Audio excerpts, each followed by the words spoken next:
ஒரே ஒரு ஊரில் ஒரு ராஜா இருந்தாராம். அவர் நிறைய சம்பாதிக்கணும்னு திட்டம் போட்டார். தனக்காக சம்பாதிக்கணும்னு நினைக்கல, தன்னுடைய நாட்டுக்காக சம்பாதிக்கணும் அப்படின்னு நினைச்சார். அரசாங்க கருவூலத்தில் கையிருப்பு குறைச்சலாக இருந்தது. மக்கள்கிட்ட வரி விதிச்சாகணும், வேற வழி இல்லை. ஆனாலும் அந்த ராஜா மக்கள் கஷ்டப்படக்கூடாது அப்படின்னு நினைக்கிறவர். மக்கள் வரியையும் கட்டணும், அதே நேரத்தில் அவங்க சிரமப்படவும் கூடாது. இதுக்கு தகுந்த மாதிரி ஒரு திட்டம் போட்டார். அது பிரகாரம் என்ன பண்ணார்னா, அந்த நாட்டில் ஒரு 3 பெரிய குளங்களை தோண்டினார். அது நிறைய தண்ணீரை நிரப்புனார். அதுக்கப்புறம் எங்கேயோ தேடி பிடிச்சி 3 விதமான மீன்களை கொண்டுகிட்டு வந்தார். அந்த 3 குளங்கள்லையும் விட்டார். அதை ஒவ்வொரு குளத்துலேயும் ஒவ்வொரு விதமான மீன்கள். அந்த மீன்களுக்கு அபூர்வமான ஒரு சக்தி உண்டு. அது எப்படின்னா, அந்த குளத்தில் குளிக்க வர்றவங்களுக்கு அந்த மீன்கள் கடிக்கும் பொழுது வலி ஏற்படுறதில்ல. அதுக்கு பதிலாக மகிழ்ச்சி நிறைந்த ஒரு இனிமையான உணர்வை அவங்க அனுபவிச்சாங்க. அது எப்படின்னா, இந்த முதல் குளத்தில் இருந்த மீன்களால் கடிக்கப்படும் பொழுது ஒரு விதமான இன்ப மயக்கத்தில் திளைச்சிருக்கிறது மாதிரி உணர்வு. இந்த 2வது குளம் இருக்க, அதில் இருக்கிற மீன் கடிச்சதுன்னு வைங்க, மக்களுக்கு எப்படி இருக்கும்னா, கால்களே தரையில் படாமல் அப்படியே ஆகாயத்தில் மிதக்கிறது மாதிரி ஒரு உணர்வு. அதை அனுபவிக்கிறாங்க.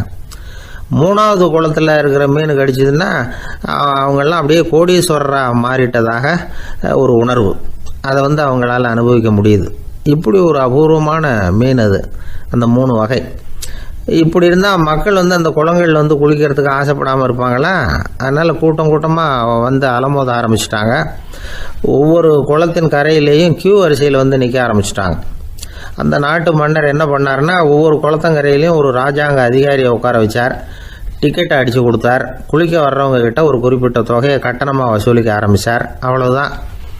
அரசாங்க கருவூலம் நிரம்ப ஆரம்பிச்சுட்டுது. ராஜாங்கத்துக்கு தேவையான பணம் கிடைச்சிட்டுது. இது ஒரு கதை.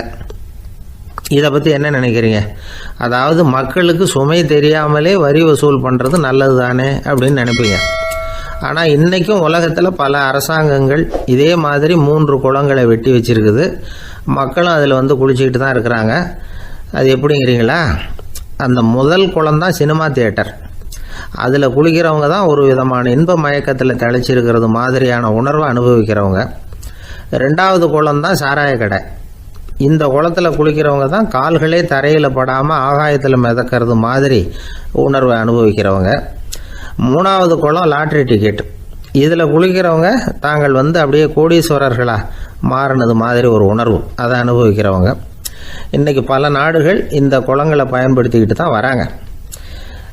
ஒரு பூவில் வண்டு உட்காருது. அதில் இருக்கிற தேனை வண்டு எடுக்குது. இந்த சமயத்தில் அந்த பூவுக்கு வலிக்குமா? அதுக்கு வலிக்கிறது இல்லை. அந்த பூவோட மலர்ச்சியும் வளர்ச்சியும் குன்றி போகிறதும் கிடையாது. ஒரு ராஜா மக்கள்கிட்ட வரி வசூல் பண்ணும் பொழுது மக்களுக்கு சிரமமும் தெரியக்கூடாது, அதே நேரத்தை அதனால் அவங்க வாழ்க்கையும் கெட்டு போயிடக்கூடாது. அது மாதிரி வரி வசூல் பண்ணணுமா. இது காளிதாசனின் ரகுவம்சத்தில் காணப்படுகிற ஒரு கருத்து. ஒரு சின்ன குழந்தை தவறுதலாக ஒரு 25 காசு நாணயத்தை மூழ்கி விட்டுது. காசு வயத்துக்குள்ளே போயிட்டுது. அந்த குழந்தையோட தாய் உடனே குழந்தைய தூக்கிட்டு ஆஸ்பத்திரிக்கு புறப்பட்டாங்க. அப்போ அந்த பக்கமாக ஒருத்தர் வந்தார் தெருவில். என்ன விவரம்னு கேட்டார்.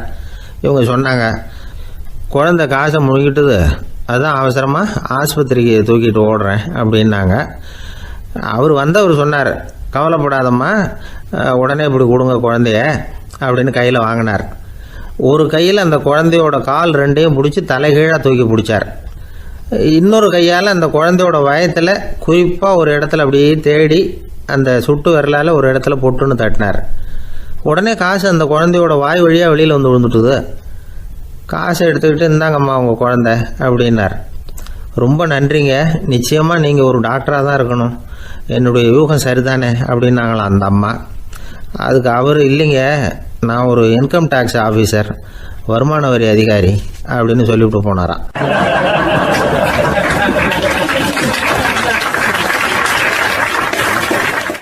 ஒரு அம்மா சொல்லுது, அதாவது கணவன் மனைவியாக இருந்துட்டு அப்புறம் விவாகரத்து வாங்கிட்டு அதுக்கப்புறம் அந்த அம்மா பேசுகிறத நேற்று தொலைக்காட்சியில் போட்டாங்க. அது என்ன சொல்லுதுன்னா, நாங்கள் கணவனும் மனைவியாக இருக்கிறப்போ எங்களுக்குள்ளே சண்டை வந்துக்கிட்டு இருந்தது, இப்போ விவாகரத்து வாங்கிட்டு இப்போ நண்பர்களாக இருக்கிறோம், இப்போ சண்டையே வர்றதில்லை எங்களுக்குள்ள.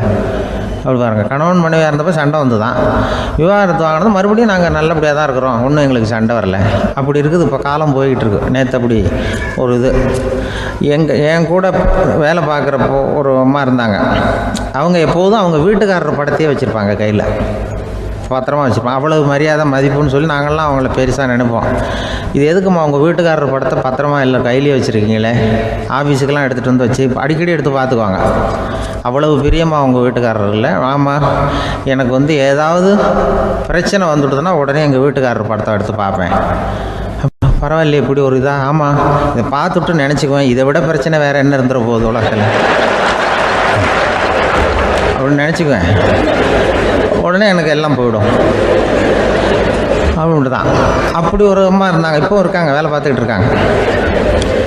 அப்படிலாம் நீங்கள் இருக்கிற தாய்மார்கள் பெண்கள் யாராவது அப்படி கூட பண்ணலாம். எப்போதுமே உங்கள் வீட்டுக்காரர் படத்தை கையில் வச்சுக்கோங்க. அது ஒரு யோசனை, குடும்பம் குதூகலமாக இருக்கிறதுக்கு அது ஒரு யோசனை.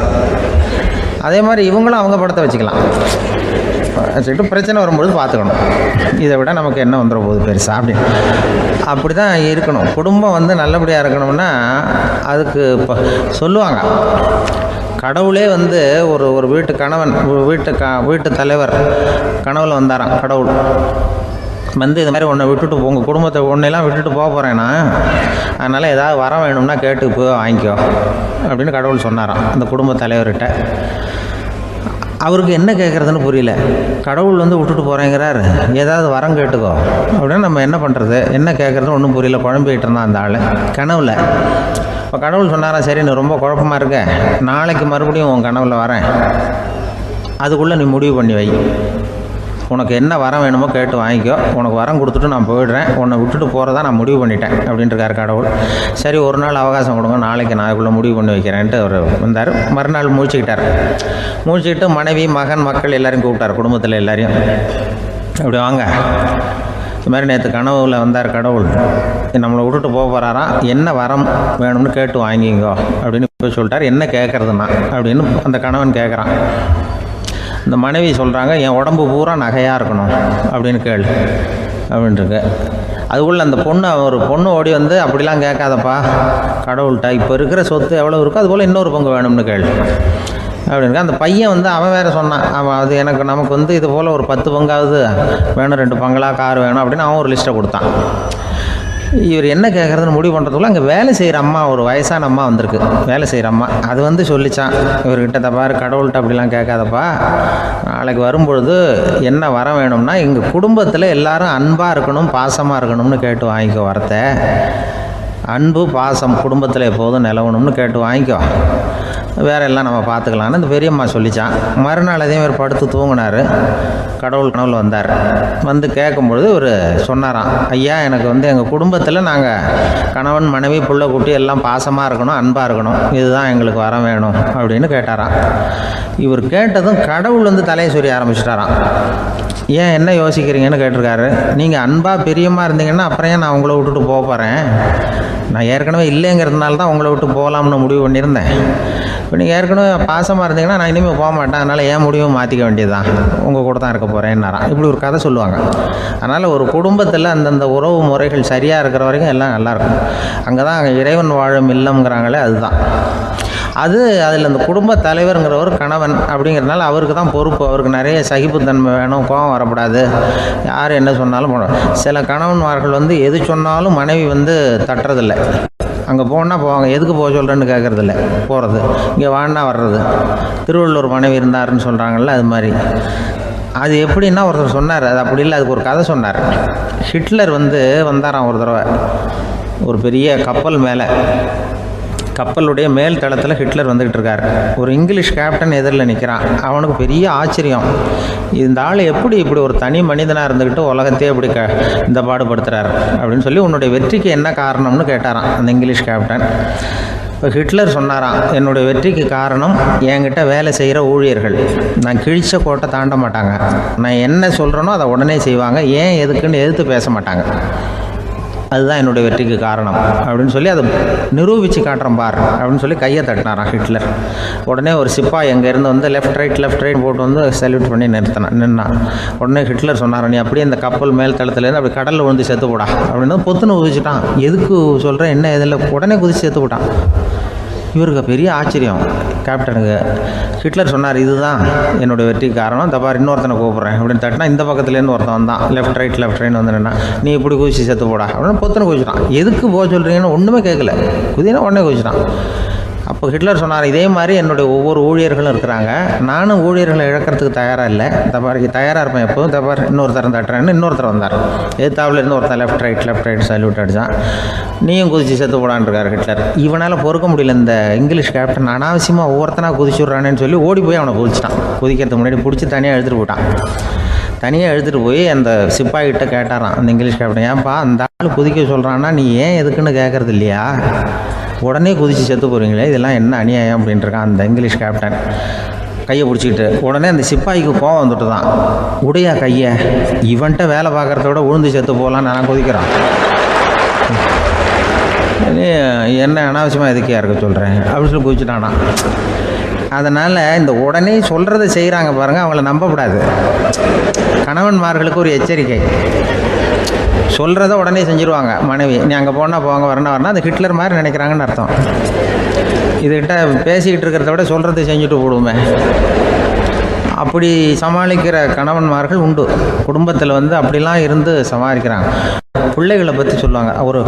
இப்போ ராமர் லட்சுமணர் கதை சொல்லுவாங்க. அதாவது ராமரும் பரதனும் பந்து விளையாடிக்கிட்டு இருந்தாங்களாம் சின்ன வயசில் பந்து விளையாடிக்கிட்டு இருந்தாங்களாம். உடனே ராமர் வந்தாராம். வந்து கோசலை அவங்க அம்மா கோசலை மடியில் சோர்ந்து போய் உட்காந்தாராம். சந்தோஷமாக வந்து உட்காந்துருக்காரு. அப்போ அந்த கோசலை அம்மா கேட்டாங்களாம், ஏன்ப்பா அப்படி இவ்வளவு சந்தோஷமாக இருக்கே, என்ன காரணம் அப்படின்னு கேட்டிருக்காரு. அப்படின்னு அந்த அம்மா கேட்டிருக்கு. ராமன் சொன்னான்னா, என் தம்பியோட நான் பந்து விளையாண்டுக்கிட்டு இருந்தேன், பரதன் அவன் வந்து ஜெயிச்சுட்டான், நான் தோத்துட்டேன், என்னை வந்து அவன் ஜெயிச்சுட்டான், அவனுடைய வெற்றி வந்து எனக்கு சந்தோஷமாக இருக்குது, தம்பியோட வெற்றி, அதனால் நான் சந்தோஷமாக இருக்கேன்னு சொல்லியிருக்கேன். அந்த அம்மாவுக்கு ரொம்ப சந்தோஷம், தம்பி ஜெயிக்கிறாங்கிறத பற்றி அண்ணன் வந்து சந்தோஷப்படுறானே அப்படின்னு. கொஞ்ச நேரத்தில் பரதன் வந்திருக்கான். அவன் சோர்ந்து போய் கலங்கி போய் வந்து அதே அம்மா மடியில் உட்காந்துருக்கான். நீ ஏன்ப்பா நீ தான் ஜெயிச்சுட்டியாமே, நீ என்னத்துக்கு வருத்தப்பட்டுக்கிட்டு வர அப்படின்னு கேட்டிருக்கேன் அந்த அம்மா. அப்போ பரதன் சொன்னானா, நான் ஜெயிக்கணுங்கிறதுக்காக அண்ணன் விட்டு கொடுத்தாரு, தோத்துட்டாரு, அதனால் எனக்கு வருத்தமாக இருக்குது.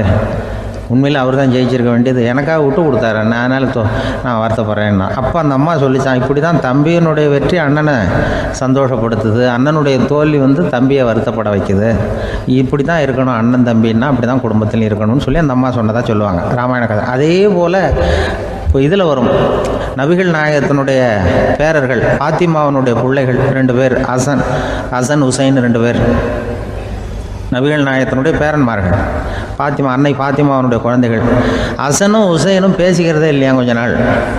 இந்த அம்மாவுக்கு அதை பார்க்குறாங்க, ஏதோ அண்ணன் தம்பிக்குள்ளே ஏதோ தகராறு போல் இருக்கு, ஏன் பேசிக்க மாட்டேங்கிறாங்க அப்படின்னு சொல்லி அந்த பிள்ளைகளை கூப்பிட்டு வச்சு அந்த அம்மா புத்தி சொல்லிச்சான். இந்த பாருப்பா, நீ வந்து அண்ணன் தம்பிக்குள்ளே இது மாதிரி இருக்கக்கூடாது, உங்கள் பாட்டனார் ஒரு புத்திமதி சொல்லியிருக்காரு, உனக்கு தெரியுமா, ஒரு முஸ்லீம் இன்னொரு முஸ்லீமோடு 3 நாட்களுக்கு மேல் பேசாமல் இருந்தால் அது அவனை கொலை செய்வதற்கு ஒப்பாகும் அப்படின்னு நபிகள் நாயகம் சொல்லியிருக்கார், தெரியுமா உனக்குன்னு அந்த அம்மா சொல்லிச்சான்.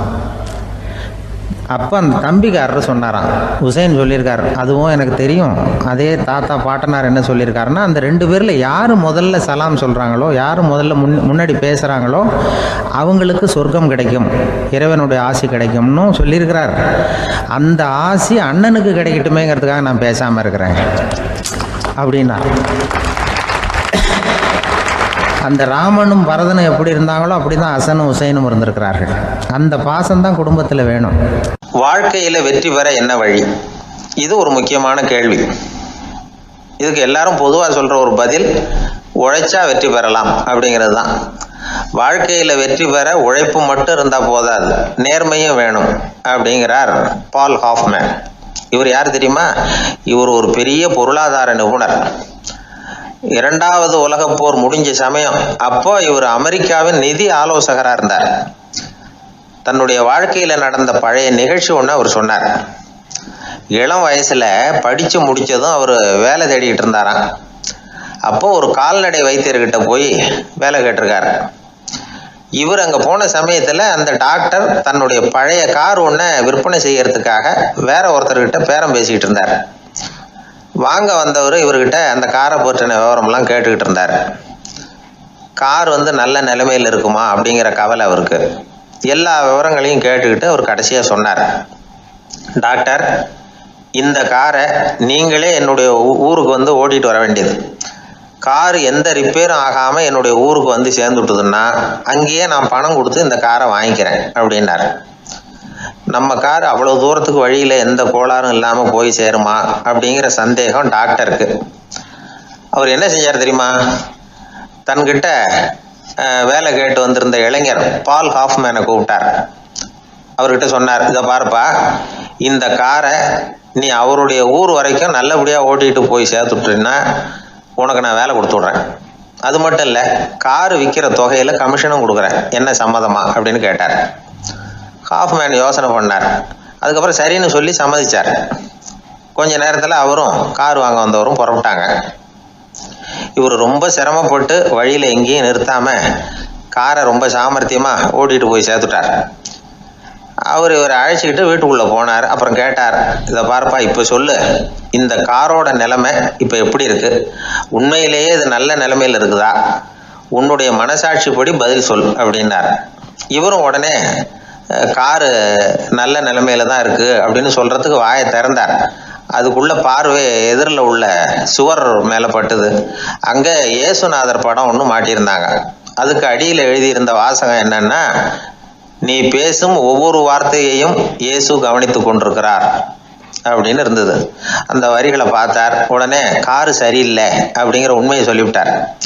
இவர் இப்படி சொன்னதும் இவரை ரொம்ப ஆச்சரியமா பார்த்தார். இவர்கிட்ட இருந்த நேர்மை அவரை சிந்திக்க வச்சது. உன்னுடைய நேர்மையை பாராட்டுறேன், உனக்கு கமிஷன் கிடைக்கணுங்கிறதுக்காகவே நான் இந்த காரை வாங்கிக்கிறேன்னார். இப்போ அவர் திகைச்சு போய் நின்னார்.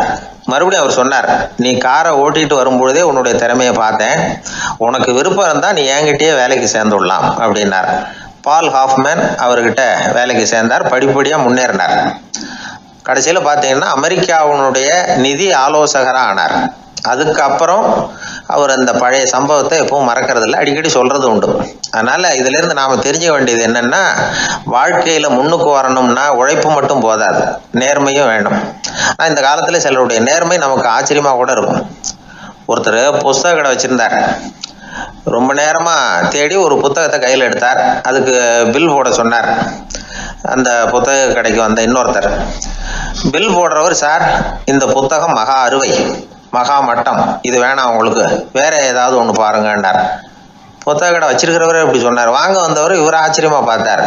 உங்க நேர்மையை பாராட்டுறேன், அது சரி, இந்த புத்தகத்தை ஏற்கனவே நீங்க படிச்சு பார்த்துட்டீங்களான்னு கேட்டார். அதை படிச்சு வேற பார்க்கணுமான்னார். அப்புறம் எப்படி இது மகாமட்டம்னு சொல்றீங்க அப்படின்னார். அதை எழுதினவனே நான் தான் சார் அப்படின்னார் அவர். இது ஒரு விதமான நேர்மையை ஒத்துக்கிறது. எப்படி இருந்தாலும் வாழ்க்கையில உழைப்பும் நேர்மையும் உயர்வதற்கு வழிகள். உழைப்பை விட நேர்மை முக்கியம் அப்படிங்கிறத புரிந்து கொண்டால் வாழ்க்கையில வெற்றி நிச்சயம்.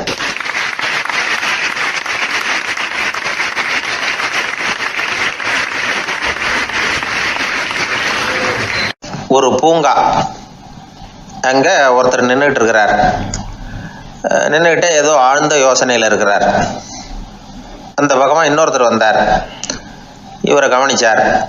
என்ன யோசனைன்னு கேட்டார். எப்படி எழுந்திருக்கிறதுன்னு யோசனை பண்ணிட்டு இருக்கிறேன்னார் அவர். கேட்டவருக்கு ஒரு மாதிரி ஆயிட்டுது. ஏற்கனவே நின்றுக்கிட்டு இருக்கிற ஒருத்தர் எப்படி எழுந்திரிச்சு நிற்கிறதுன்னு யோசிக்கிறாருன்னா அது ஆச்சரியம் தானே. அதுக்கப்புறம் இவர் யோசிக்க ஆரம்பிச்சார். என்ன இவர் இப்படி பேசுறாரு அப்படின்னு. கீழே விழுந்தாதானே எழுந்திரிச்சு நிற்க முடியும். அதனால எழுந்திரிக்கணும்னு நினைக்கிறவங்க முதல்ல கீழே விழணும். இவர் முதல்ல கீழே விழணும், அதுக்கப்புறம் தான் எழுந்திருக்கிறது எப்படின்னு சிந்திக்க முடியும். இந்த உலகத்துல எல்லாருமே கீழே விழுந்து எழுந்தவர்கள் தான். இப்போ இந்த குழந்தை பருவத்தில் கீழே விழாம நடைபயில கற்றுக்கிட்டவங்க யாராவது உண்டா? சின்ன வயசுல ஒரு தடவை கூட கீழே விழலை சார், அப்படியே பிறந்தார் வளர்ந்தார் பெரியவர் ஆயிட்டார் அப்படின்னு யாரையும் சொல்ல முடியாது. அதனால மனுஷங்கிறவன் விழுந்து புரண்டு எழுந்து தான் நடக்க கத்துக்கிறான். ஒரு உண்மையை நாம எல்லாரும் புரிஞ்சுக்கணும். இந்த உலகத்துல தவறு செய்யாத மனிதர்களே யாரும் கிடையாது. அப்படி இருக்கிறப்போ எப்போதாவது நாம் தவறு பண்ணிவிட்டோம்னா அதுக்காக மனசு உடஞ்சி போயிடக்கூடாது, வாழ்க்கையில் வெறுப்பு வந்துடக்கூடாது. ஒரு தவறு நடந்துவிட்டுதா அதுக்காக மனசு உடஞ்சி போடாதீங்க, அதை ஒரு பாடமாக எடுத்துக்கங்க. அதே தவறு மறுபடியும் நடக்காமல் வேணும்னா பார்த்துக்கலாம், அது போதும். தடைக்கல்ல படிக்கல்லாம் மாற்றிக்கணும், இதுதான் இதில் முக்கியம். ஒரு அலுவலகம், அங்கே ஒரு அதிகாரி, அவர் உயர்ந்த பதவியில் இருந்தார், சிறந்த நிர்வாகின்னு பேர் வாங்கினவர். அவர் தனக்கு கீழே வேலை செய்கிறவங்க கிட்டெல்லாம் சொல்லுவாராம், இந்த நிறுவனத்தில் நீங்கள் எத்தனை தடவை வேணும்னாலும் தவறுகள் செய்யலாம், ஆனால் ஒரே விஷயம் என்னென்னா ஒரே தவறை மறுபடியும் செய்யக்கூடாது, அது முக்கியம் அப்படின்பாராம். இதை மேம்போக்கா பார்த்தா அவர் ஏதோ தன்னுடைய ஊழியர்களை தவறு செய்ய தூண்டுறது மாதிரி தெரியும். ஆனால் உண்மை அப்படி இல்லை. இன்னைக்கு என்ன நடக்குது தெரியுமா? அநேகமாக எல்லா மனிதர்களுமே ஒரே தவறை தான் மறுபடியும் செய்கிறாங்க. விளையாட்டு வீரர்கள் ஒரே மாதிரியான தவறுகளை திரும்ப திரும்ப செய்கிறது உண்டு. கணக்கு எழுதுறவங்கள பாருங்க, ஒரே தப்பை மறுபடியும் செய்வாங்க. அலுவலகம் வருகிறவர்களை கவனிங்க, ஒரு நாள் தாமதமாக வந்தால் பரவாயில்ல, தினமும் தாமதமாக வருவாங்க. இது மாதிரி செய்த தவறையே திரும்ப திரும்ப செய்யறதுக்கு என்ன காரணம் அப்படின்னா, சோம்பல், ஞாபக மறதி, கவனக்குறைவு, தன்னுடைய திறமை பேரில் அளவுக்கு மீறிய நம்பிக்கை, இப்படி இதில் ஏதாவது ஒரு காரணமாக இருக்கலாம் அப்படிங்கிறாங்க இது பற்றி ஆய்வு செய்கிற வல்லுநர்கள். ஒரு தடவை செஞ்ச தவிர மறுபடியும் செய்யறது இல்லைன்னு முடிவு செஞ்சுக்கிட்டு அதை செயல்படுத்த கற்றுக்கணும், அது போதும், வாழ்க்கை வெற்றிகரமாக அமையும் அப்படிங்கிறாங்க அந்த அனுபவசாலிகள். அதனால் வெற்றிகரமாக வாழ்க்கையில் நடைபோட விரும்பும் இளைஞர்கள் தவிர்க்க வேண்டியது என்னென்னா, முதல்ல சோம்பலை தவிருங்கள், சுறுசுறுப்பாக இயங்குங்கள் அப்படிங்கிறது அவங்க அறிவுரை. ரெண்டாவது ஞாபக மறதி, எந்த செயல்லையும் ஈடுபாடு வேணும், அக்கறை வேணும். மூணாவது கவனக்குறைவு, எதையும் அலட்சியப்படுத்தக்கூடாது. நாலாவது என்னால் முடியாது, எதுவுமே கிடையாது அப்படிங்கிற அளவுக்கு மீறிய நம்பிக்கை, அது ஆபத்தில் கொண்டு போய் விட்டுரும். அதனால் முதல் தவறு உங்களுக்கு ஒரு பாடமாக அமையணும். ஒரு மனிதர், அவர் தன்னுடைய 2 காதுலையும் கட்டு போட்டுக்கிட்டு வந்தார். அவருடைய நண்பர் அதை கவனிச்சுட்டார். என்ன சார் ஆச்சு, 2 காதுலையும் கட்டு போட்டுருக்கீங்களே அப்படின்னு விசாரிச்சார். ஒன்றுமில்லை சார், வீட்டில் ரொம்ப ஆர்வமாக டிவியில் கிரிக்கெட் மேட்ச் பார்த்துக்கிட்டு இருந்தேன். அப்போது என்னுடைய மனைவி துணிகளுக்கு அயர்ன் பண்ணிகிட்டு இருந்தாங்க. அயர்ன் பாக்ஸை அப்படியே வச்சுட்டு அடுப்பங்கரைக்கு போயிட்டாங்க. அந்த சமயம் பார்த்து டெலிஃபோன் பண்ணி அடிச்சுது. அவசரமாக ஓடி போய் அதை எடுத்து காதில் வச்சேன். அப்போ தான் தெரியும் அது அயர்ன் பாக்ஸுங்கிற விஷயம். சூடாக இருந்ததா, சுட்டு விட்டுது அப்படின்னார். ஒரு காது சரி சார், 2 காதும் ஏன் அப்படி ஆச்சு அப்படின்னு கேட்டார். அதே ஆள் மறுபடியும் ஃபோன் பண்ணா சார் அப்படின்னார். இவர் எவ்வளவு தூரம் யோசிச்சிருப்பார் பாருங்க. அதனால ஒரு தவறு மறுபடியும் நடக்கக்கூடாது, முதல் தவறு உங்களுக்கு ஒரு பாடமாக அமையட்டும் அப்படிங்கிறது தான் இதுல இருந்து நாம தெரிந்து கொள்ள வேண்டிய கருத்து. அதனால தவறுகள் அதெல்லாம் தடைக்கெல்லாம் நினைக்க வேண்டாம், படிக்கெல்லாம் நினைப்போம். அப்படி நினைச்சோம்னா வாழ்க்கையில வெற்றி நிச்சயம்.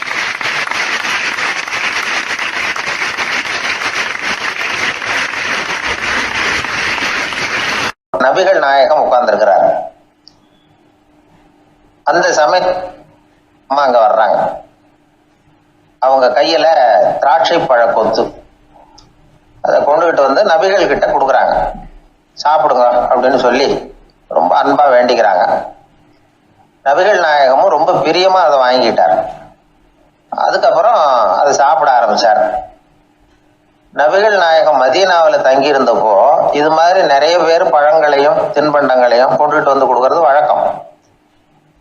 நபிகள் நாயகம் என்ன பண்ணுவார்னா அதெல்லாம் வாங்குவார். உடனே பக்கத்தில் இருக்கிற தோழர்கள் எல்லாருக்கும் பகிர்ந்து கொடுப்பார், தானும் சாப்பிடுவார். இதுதான் எப்போதும் வழக்கம். ஆனால் இந்த தடவை என்னாச்சு தெரியுமா, அவர் அப்படி பண்ணல.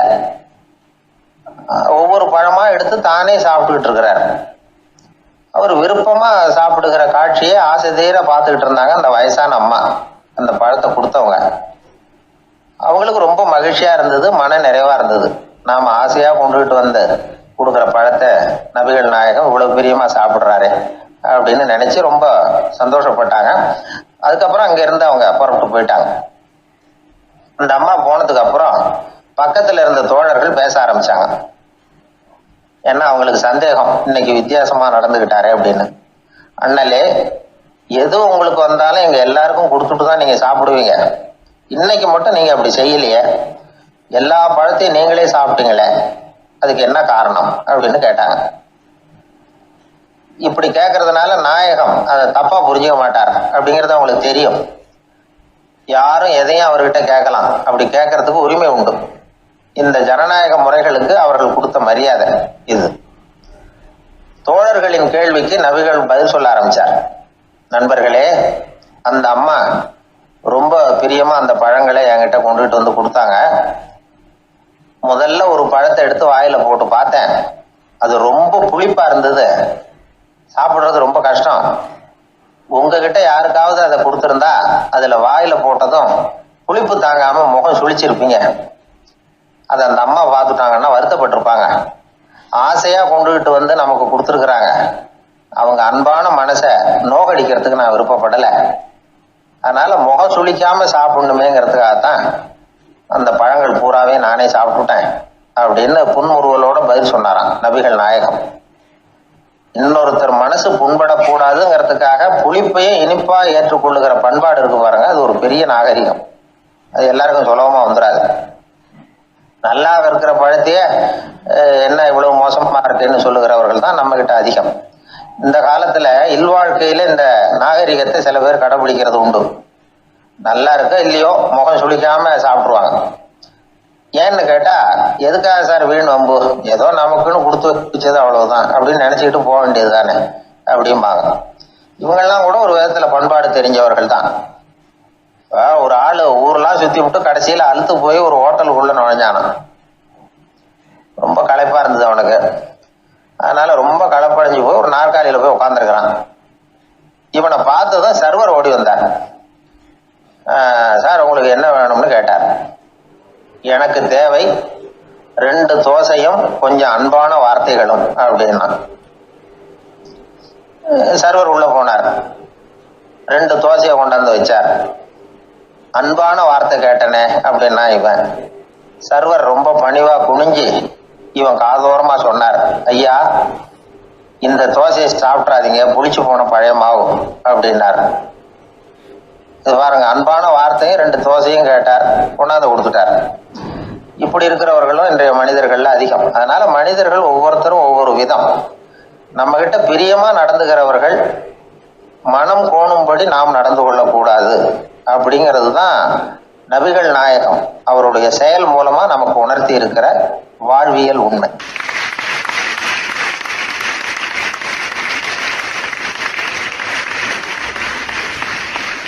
மனித நேயம்ங்கிறத பற்றி சொல்லுவாங்க. மனித நேயம் ஏன்னா ஒரு கணவன் கணவனாக இருக்கணும், மனைவி மனைவியாக இருக்கணும். ஒரு மனுஷன் இன்னைக்கு மனிதனாக இல்லை, மனித நேயம் குறைஞ்சி போச்சு.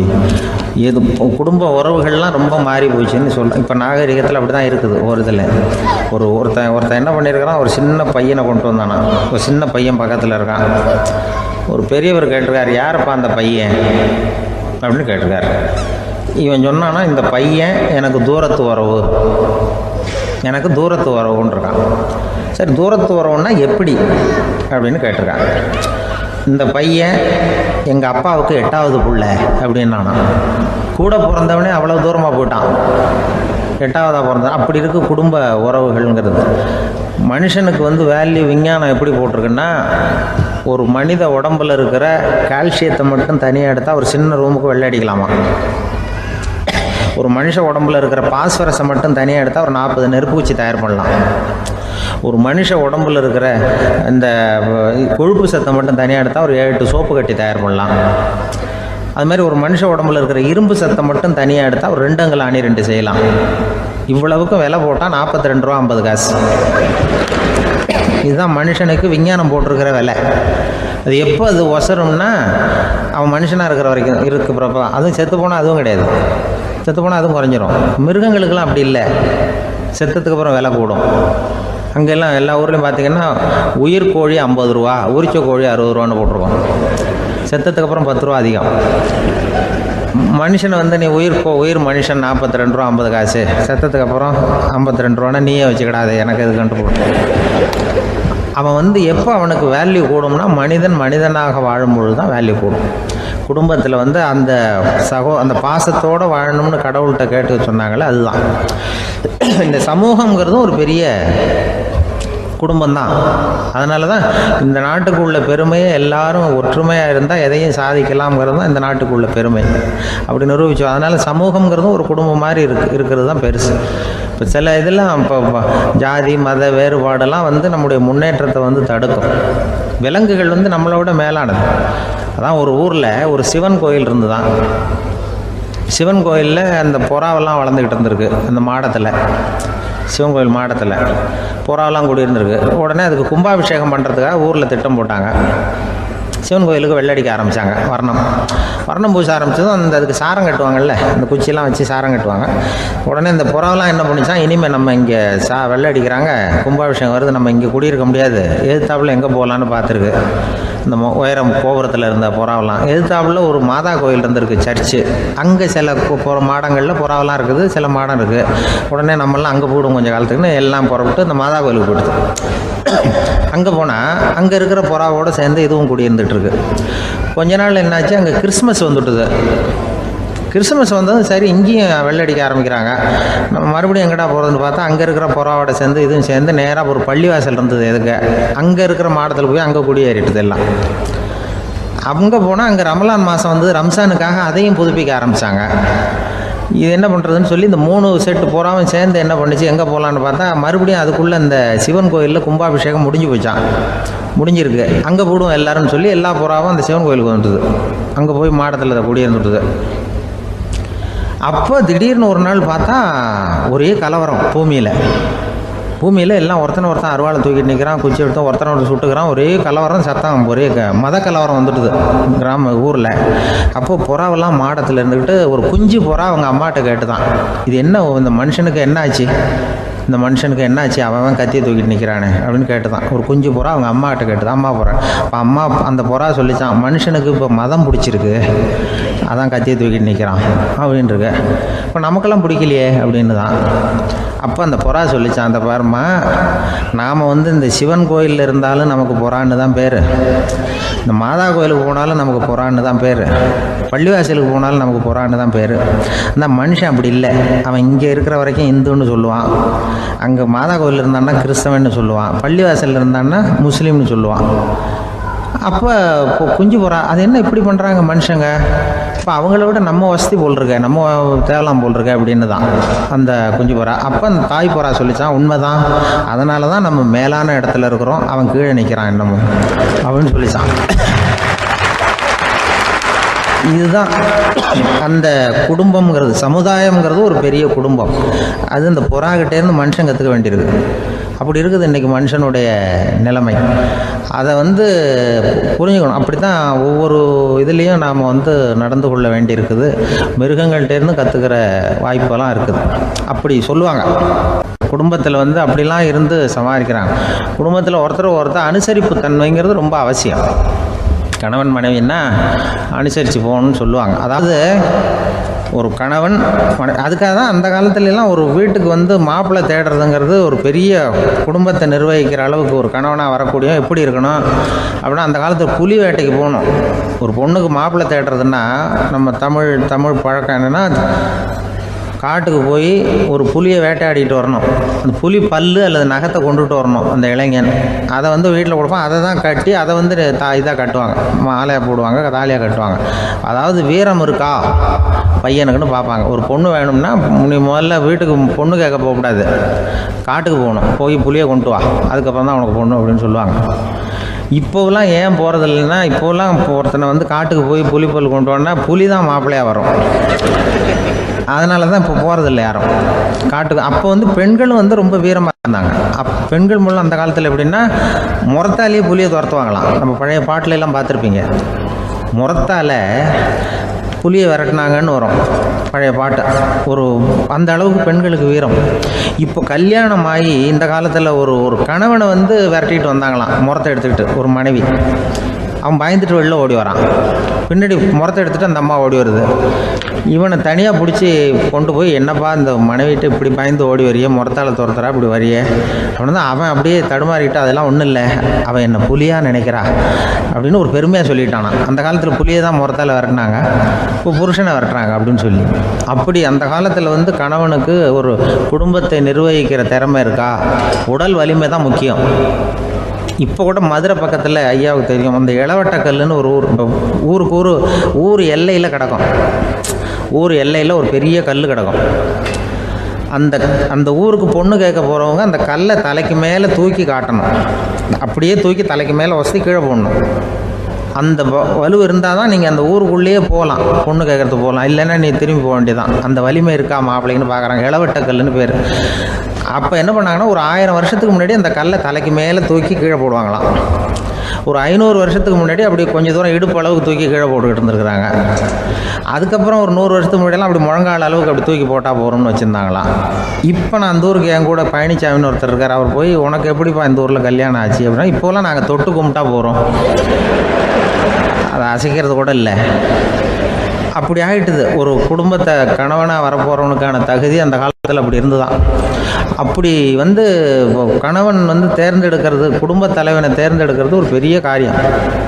ஒரு பெரிய செல்வந்தர் போட்டி வச்சாராம், ஒரு நீச்சல் குளம், அதில் யார் வேணாலும் குதித்து அந்த பக்கம் போய் கரையேறலாம். அந்த நீச்சல் குளத்தில் விஷப்பாம்புலாம் கிடக்கு.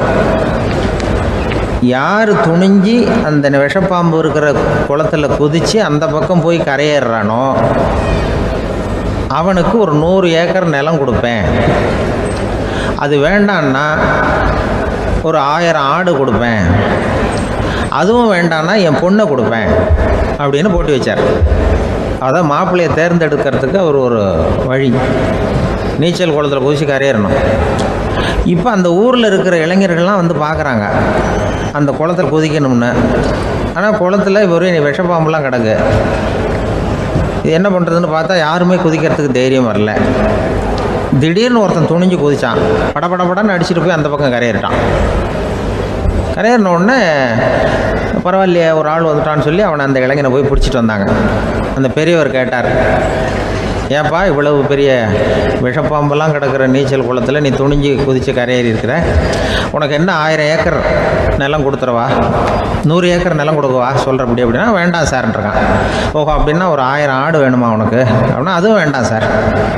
ஓ அப்படின்னா என் பொண்ணு வேணுமா அப்படின்னா, அதுவும் வேண்டாம் சாருங்கிறான். அப்புறம் எதுக்குடா குதிச்சுன்ட்டு, என்ன உனக்கு என்ன தான் வேணும் அப்படின்னு கேட்டிருக்காரு. என்னை எவன் பிடிச்சி தள்ளி விட்டவன்னு தெரியணும் அப்படின்றான். அதுக்காக அவன் பார்த்துருக்கான். அப்படி இருந்தால் தான் துணிச்சல் வரும் இந்த காலத்தில். எதுக்கு இவ்வளவு சங்கடம்லாம் வச்சாங்கன்னா, ஒரு குடும்பத்துக்கு தலைவராக வர வேண்டிய ஒரு ஆள், கணவனாக இருக்க வேண்டியவனுக்கு துணிச்சல் இருக்கா, தைரியம் இருக்கா அப்படிங்கிறது பார்க்குறதுக்காக இப்படிப்பட்ட தேர்வு முறைகள்லாம் வச்சுருந்தாங்க அந்த காலத்துலலாம். இப்போலாம் கல்யாணம் பண்ணுறது ஆளுக்கு நேரில் பார்க்காமலே கூட கல்யாணம் நடக்குது இன்டர்நெட்டில். இப்போ சர்டிஃபிகேட் கேட்குறாங்க, நோய் நொடி இல்லாமல் இருக்காரா பாரு. காட்டுக்கெலாம் போக வேண்டாம், நேராக ஆஸ்பத்திரிக்கு போய் ஒரு சர்டிஃபிகேட் வாங்கிட்டு வா, உனக்கு ஒன்றும் வியாதி இல்லைன்னு ப்ரூவ் பண்ணு, அதுக்கப்புறம் பார்த்துக்கலாம், மற்றதை பேசுவோம் அப்படின்னு சொல்லி அப்படி இருக்குது நிலைமை.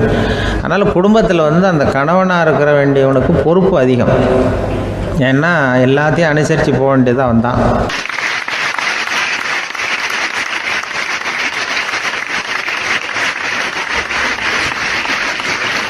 ஒரு ஆள் இருந்தார். விலங்குகள் பேரில் அவருக்கு ரொம்பவும் பிரியம். அதனால் தன்னுடைய வீட்டில் ஒரு நாயை வளர்த்தார். அதே மாதிரி கழுதையையும் வளர்த்தார். அந்த கழுதை அவர் வீட்டு கொல்லை பக்கத்தில் நின்றுக்கிட்டு இருக்கும். ஏதாவது பொதி சுமக்கிற வேலை இருந்ததுன்னா அதை கவனிச்சிக்கும். அந்த நாய் வந்து வீட்டுக்குள்ளே இருக்கும். நாய்க்கு அந்த வீட்டில் ராஜ உபசாரம் தான். அதுக்கு அந்த வீட்டில் ஏகப்பட்ட மரியாதை. குளிக்கிறதுக்கு தனியாக சோப்பு, 2 வேளையும் பால், பிஸ்கட்டு, மத்தியானம் சாப்பாடு. அதுக்கு ஏதாவது உடம்பு சரியில்லைன்னா உடனே ஆஸ்பத்திரி வைத்தியம். ரொம்ப கொடுத்து வச்ச நாய். அந்த வீட்டு தலைவர் வெளியில் அப்படியே நடைப்பயிற்சி போனால் கூடவே இதுவும் போகும். அவர் மட்டும் தனியாக எங்கேயாவது வெளியில் போயிட்டு வந்தால் வீட்டுக்கு வந்த உடனே அந்த நாய் அவர்கிட்ட ஓடி வரும்.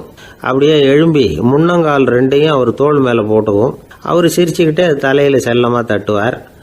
அவர் ஈசி சேரில் சாஞ்சிக்கிட்டு டிவி பார்ப்பார், பேப்பர் படிப்பார். அப்போலாம் அந்த நாய் அவருடைய காலடியில் படுத்துக்கும். அப்போ கூட அவர் தலையை செல்லமாக தடவி கொடுப்பார். அந்த நாய் படுக்கிறதுக்குன்னே ஒரு மெத்தை, சில சமயம் அது அங்கே இருக்கிற மேஜை நாற்காலி மேலே கூட ஏறி விளையாடும், சோஃபாவில் ஏறி உட்காந்துக்கும். இவ்வளவு செல்வாக்காக வளர்ந்தது அந்த நாய். இதையெல்லாம் அந்த கழுதை பார்த்துக்கிட்டே இருக்குது கொல்லை பக்கத்தில் இருந்து. பார்த்துட்டு அது யோசிக்க ஆரம்பிச்சுதான், என்ன இது, இந்த வீட்டில் நாம் தான் கழுதையாக உழைக்கிறோம், பொதி சுமக்கிறோம், நமக்கு ஒரு நல்ல சாப்பாடு கிடையாது, படுக்கை கிடையாது, ஒரு நாளாவது நம்ம தலையையோ முதுகையோ தடவி கொடுத்தது கிடையாது. ஆனால் அந்த நாய் இந்த வீட்டுக்காக ஒரு துரும்ப கூட அசைச்சதில்லை.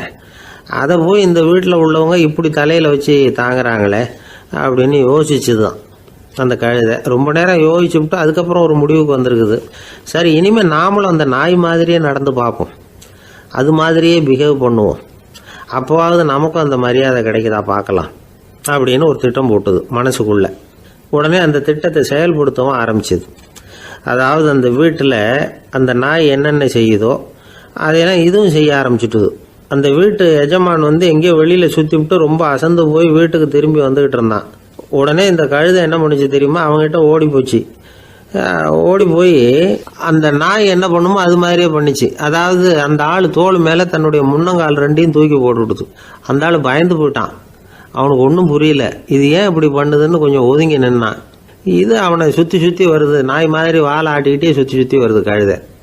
அவன் கிடுகிடுன்னு வீட்டுக்குள்ளே ஓடினான், இதுவும் பின்னாடியே ஓடிச்சு. அங்கே போய் நாய் மாதிரியே மேஜை நாற்காலி மேலே ஏறி குதித்து விளையாட ஆரம்பிச்சுட்டுது. சோஃபாவில் ஏறி உட்காருது, மேஜையில் இருந்த சாமான்லாம் கீழே விழுந்து உடையுது. கழுதை மேஜை மேலே ஏறி குதிச்சா என்னத்துக்கு ஆகும்? அந்த ஆள் பார்த்தான், சரி இந்த கழுதைக்கு என்னமோ ஆயிட்டுது அப்படின்னு முடிவு பண்ணான். ஒரு நல்ல கயிறாக பார்த்து கொண்டான்னா அது கால்லையும் கழுத்துலையும் கட்டினான். தரன்னு இழுத்துட்டு போனான். அடித்து கொல்லை பக்கத்தில் கட்டி போட்டுட்டான். அண்ணன் ஆகாரம் எதுவுமே கொடுக்கல, பட்டினி போட்டுட்டான். இப்போ அந்த கழுதை யோசனை பண்ணி பார்க்குதான், என்ன இது, நம்ம எஜமானுக்கு இன்னைக்கு என்ன ஆயிட்டுது இப்படி? அந்த நாய் பழகிறது மாதிரி தானே நாமளும் பழகணும். ஆனால் இந்த மனுஷன் நாயை அடிக்கலை, ஆனால் நம்மளை அடிக்கிறான், இப்படி கொண்டாந்து கட்டி போட்டானே, என்ன காரணமாக இருக்கும் அப்படின்னு யோசனை பண்ண ஆரம்பிச்சுட்டு தான் அந்த கழுதை. எதுக்கு இந்த கதைன்னா, இது மாதிரியே நாம கூட சில சமயம் யோசிக்கிறது உண்டாம். இயல்புலேருந்து மாறி நடக்க ஆரம்பிச்சிட்டோம்னா பல சமயங்களில் இப்படி யோசிக்கிறது மாதிரி தான் ஆகிடும். அதனால தான் ஒரு மனுஷன் எப்படி நடந்துக்கணுமோ அப்படி நடந்துக்கிட்டா தான் நமக்கு மரியாதை. வெறி நாய் கடிச்சுட்டா மனுஷன் அது மாதிரியே ஆகிடுறான் பார்த்தீங்களா, அவனோட இயல்பு மாறி போடுது. ஒருத்தனை பார்த்து இன்னொருத்தன் கேட்டானா, வெறி நாய் உன்னை கடிச்சுட்டா நீ என்ன பண்ணுவே அப்படின்னு கேட்டிருக்கான். நான் உடனே பேப்பரும் பேனாவும் கேட்பேன் நானா இவன். ஏன் உயில் எழுதுறதுக்கான்னு கேட்டிருக்கான் அவன். இல்லை, நான் யாரையெல்லாம் கடிக்கணும்னு ஒரு லிஸ்ட் தயார் பண்ணணும்ல, அதுக்காக அப்படின்னு நானும்.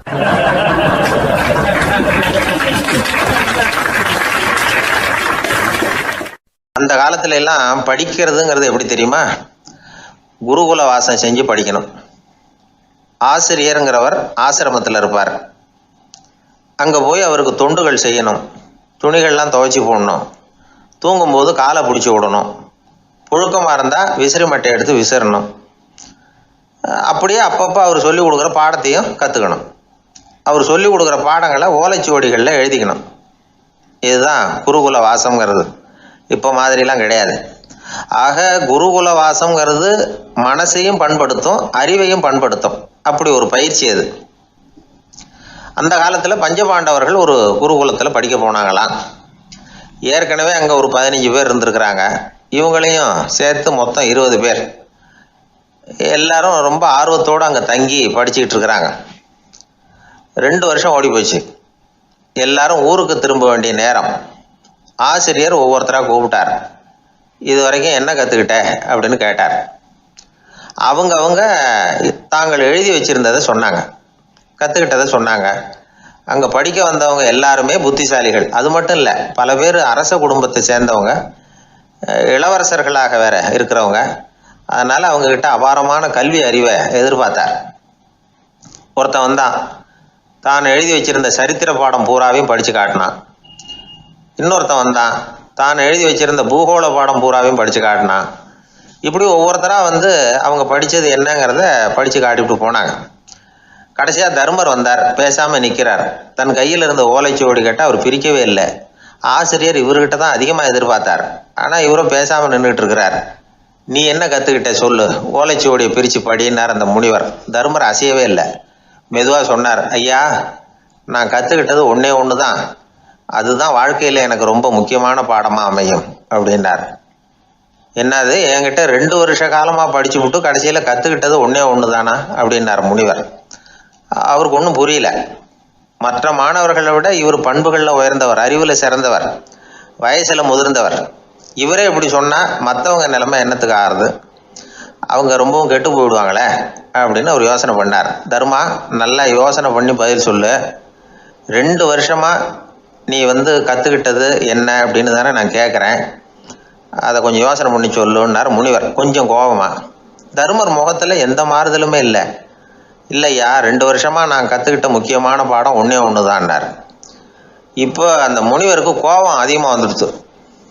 ஏன்பா, உனக்கு வெக்கமா இல்லையா? உன்னை விட வயசில் குறைஞ்சவங்க எவ்வளவு பாடம் கற்றுக்கிட்டு இருக்கிறாங்க, எவ்வளவு விரிவாக அவங்க படித்து காட்டினாங்க. நீயும் கூட நிறைய குறித்து வச்சிருக்கிற போல இருக்க, அதை ஏன் பிரித்து படிக்கக்கூடாது அப்படின்னார். ஐயா, நான் சொல்கிறது உங்களுக்கு ஏமாற்றமாக இருந்தால் என்னை மன்னிக்கணும். நான் ரொம்ப முக்கியமாக கற்றுக்கிட்டு இருக்கிறது ஒன்று தான், மற்ற எதையும் சொல்கிறதுக்கு விரும்பலைன்னார். மாணவர்கள்லாம் சிரிச்சுட்டாங்க. முனிவருக்கு கோபம் அளவுக்கு மீறி வந்துட்டு ஓங்கி அரைஞ்சு விட்டார் தர்மரை அவர் கன்னத்தில். தர்மர் கண்ணை செவந்து போட்டுது, கண்கள் கலங்கி போச்சு. ஆனாலும் அவர் அமைதியை இழக்கலை, தலை குனிஞ்சு நிற்கிறார். இவருடைய பிடிவாதம் முனிவருக்கு இன்னும் ஆத்திரத்தை உண்டாக்கி விட்டது. இன்னொரு கண்ணத்திலே அரைஞ்சார். எல்லாரும் பயந்து போய் அமைதியாக நின்றுட்டு இருக்கிறாங்க. முனிவர் கத்துறார், அப்படி நீ கற்றுக்கிட்ட அந்த முக்கியமான பாடம் தான் என்ன, அதையாவது சொல்லு அப்படின்னார்.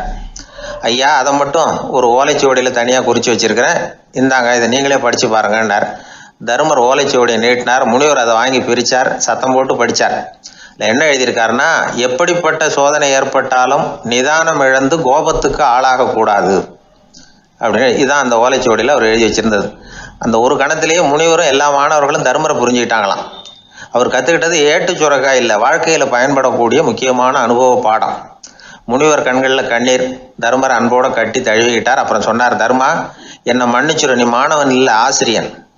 நான் இது வரைக்கும் தெரிஞ்சிக்காத அனுபவ பாடத்தை நீ இப்போ எனக்கு கற்றுக் கொடுத்துட்ட அப்படின்னு சொன்னாராம்.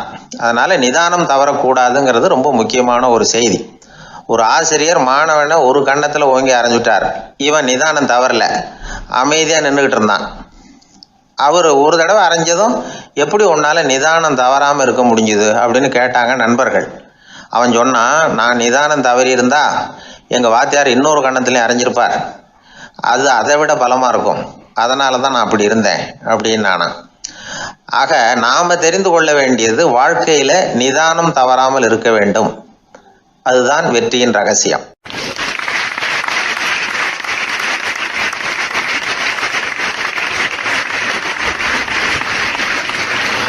அந்த ஆளை கண்டா ஏன் இப்படி முகத்தை திருப்பிக்கிட்டு வர்றீங்க அப்படின்னு கேட்டார் ஒருத்தர் நண்பர்கிட்ட. எலெக்ஷனில் அவன் எதிர்த்து நின்னவன் சார், என்ன அவங்ககிட்ட நமக்கு என்ன பேச்சுவார்த்தை அப்படின்னாரான் ரொம்ப கோபமாக இவர். சரி, அந்த ஆள் யாருன்னு கேட்டேன். என் கூட பிறந்த தம்பி தான் சார் அப்படின்னார் அந்த கோபம் குறையாமல். அதாவது நம்ம ஊர் நிலவரம் இப்படி, அதாவது அண்ணனும் தம்பியும் எதிர்த்து நிற்பாங்க தேர்தலில், ஒருத்தர் கண்டா பேசிக்கிறது இல்லை. ஆனால் இங்கிலாந்தில் எப்படி தெரியுமா, அங்கே ஒரே மேடையில் போட்டி போடுற 2 வேட்பாளர்களும் பேசுவாங்களாம், பட்டிமன்றம் மாதிரி. ஒருத்தர் முதல்ல எழுந்திருப்பார், நான் இந்த தேர்தலில் வெற்றி பெற்றால் என்னென்ன செய்வேன் அப்படின்னு சொல்லிவிட்டு உட்காருவார். அதுக்கப்புறம் அடுத்தவர் எழுந்திருப்பார், அவர் சொல்லுவார், நான் வெற்றி பெற்றால் இந்த மக்களுக்கு என்னென்ன செய்வேன், இந்த நாட்டுக்கு என்னென்ன செய்வேன் அப்படிங்கிறத சொல்லிவிட்டு உட்காருவார். 2 பேரும் ஒரே மேடையில் பேசுவாங்க. மக்கள் 2 பேர் பேச்சையும் கேட்டுக்கிட்டு ஒரு முடிவுக்கு வருவாங்க. இதுதான் அங்கே உள்ள பழக்கம். இங்கே அப்படி இல்லை. இங்கே ஒருத்தர் பார்த்தாவே முகத்தை திருப்பிக்கிறது. ஒரு தடவை இது மாதிரி ஒரு கூட்டம் நடந்துக்கிட்டு இருக்கு அங்கே வெளிநாட்டில் தான். நேரத்துக்கு சரியாக ஒரு வேட்பாளர் சேரலை. இது இங்கிலாந்தில் நடந்த நிகழ்ச்சி. அப்புறம் என்னாச்சுன்னா, ஒருத்தர் வந்துட்டார், இன்னொருத்தர் சேரலை. அப்புறம் உடனே அந்த ஒருத்தர் வந்தவர் பேச ஆரம்பிச்சிட்டார். அதாவது அந்த இன்னொருத்தர் சார்பாகவே பேசிட்டாராம். அதாவது அவர் வரல, நான் அவர் சார்பாக நான் பேசிடுறேன். அதாவது அவர் ஜெயிச்சுட்டா அவர் என்னென்ன செய்வார் இந்த நாட்டுக்கு அப்படின்னு சொல்லி அவர் பக்கத்தில் உள்ள நியாயத்தை எடுத்து இவரே சொல்லிட்டாராம். இப்படிலாம் அங்கே நடந்துதான். இது எப்பேற்பட்ட தேர்தல் பண்பாடு பாருங்க. அதனால் இன்னொரு விஷயம், இப்போ இங்கிலாந்துலாம் ஓட்டு கேட்குறப்ப வெற்றியா தோல்வியாங்கிறத ஓரளவுக்கு யூகிச்சு விடலாமா.